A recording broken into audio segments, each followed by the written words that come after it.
दोस्तों, रामायण में रावण की पत्नी मंदोदरी तो आप सब जानते ही होंगे। जी हां, वही मंदोदरी जिसने अपने पति रावण को कई बार अनैतिक कार्यों को करने से रोका था। कहा जाता है कि रावण की पत्नी मंदोदरी एक ज्ञानस्थली स्त्री थी।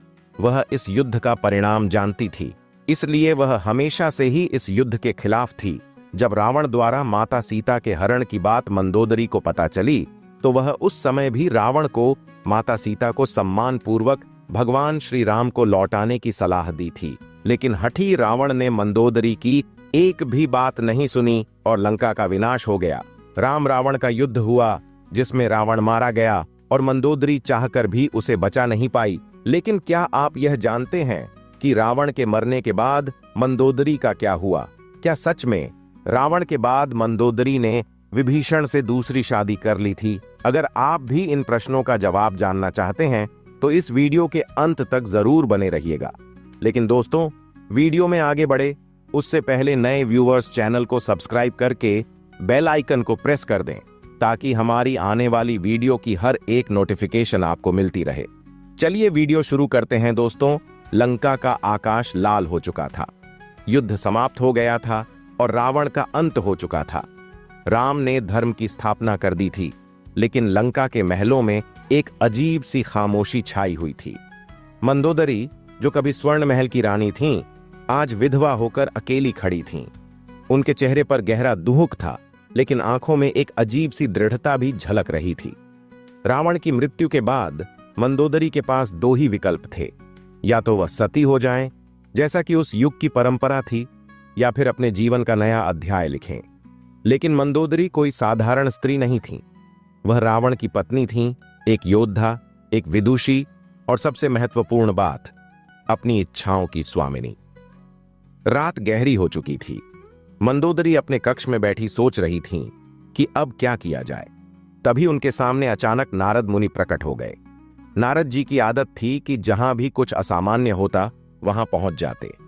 मंदोदरी को देखते ही नारद ने हल्के फुल्के अंदाज में कहा, हे देवी, ऐसा प्रतीत होता है कि आप किसी गहरे विचार में डूबी हैं।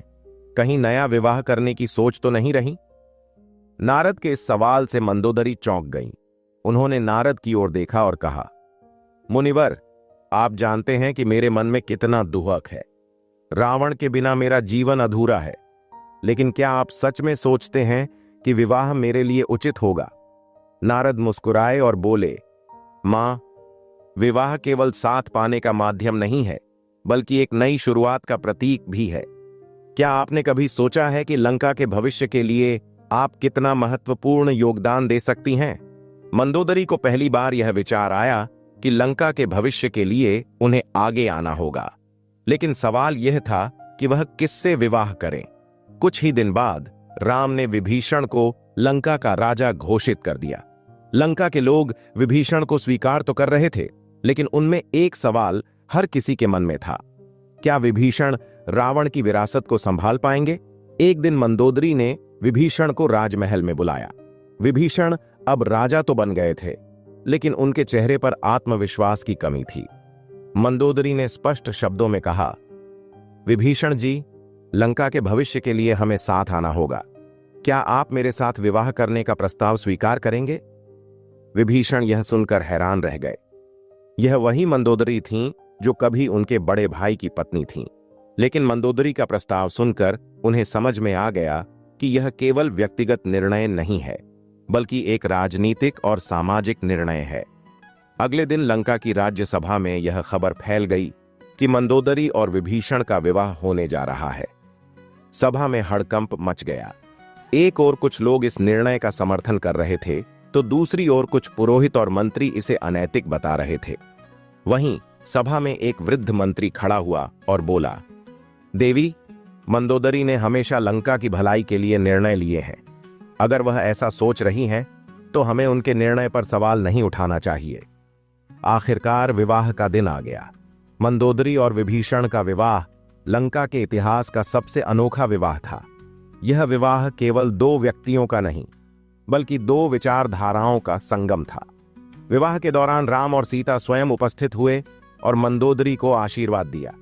जब विवाह की रस्में पूरी हो गईं, तो नारद मुनि ने मंदोदरी के पास आकर कहा, मां, आपने बहुत बड़ा कदम उठाया है। आप लंका की असली रक्षक हैं। मंदोदरी मुस्कुराई और कहा, यह सब केवल लंका के भविष्य के लिए है मुनिवर। मैं रावण की पत्नी थी, लेकिन अब मैं लंका की मां हूं।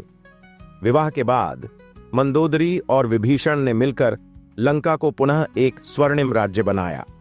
मंदोदरी ने अपने ज्ञान और धैर्य से लंका के लोगों को नई राह दिखाई। विभीषण ने भी मंदोदरी के साथ मिलकर एक न्यायपूर्ण शासन स्थापित किया। इस नई शुरुआत ने यह साबित कर दिया कि कभी कभी परंपराओं को तोड़कर नए रास्ते बनाने पड़ते हैं।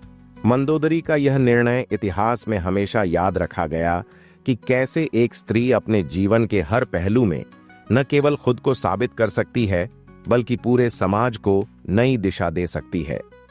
यह कहानी हमें सिखाती है कि साहस और बुद्धिमत्ता के साथ लिया गया हर निर्णय इतिहास बना सकता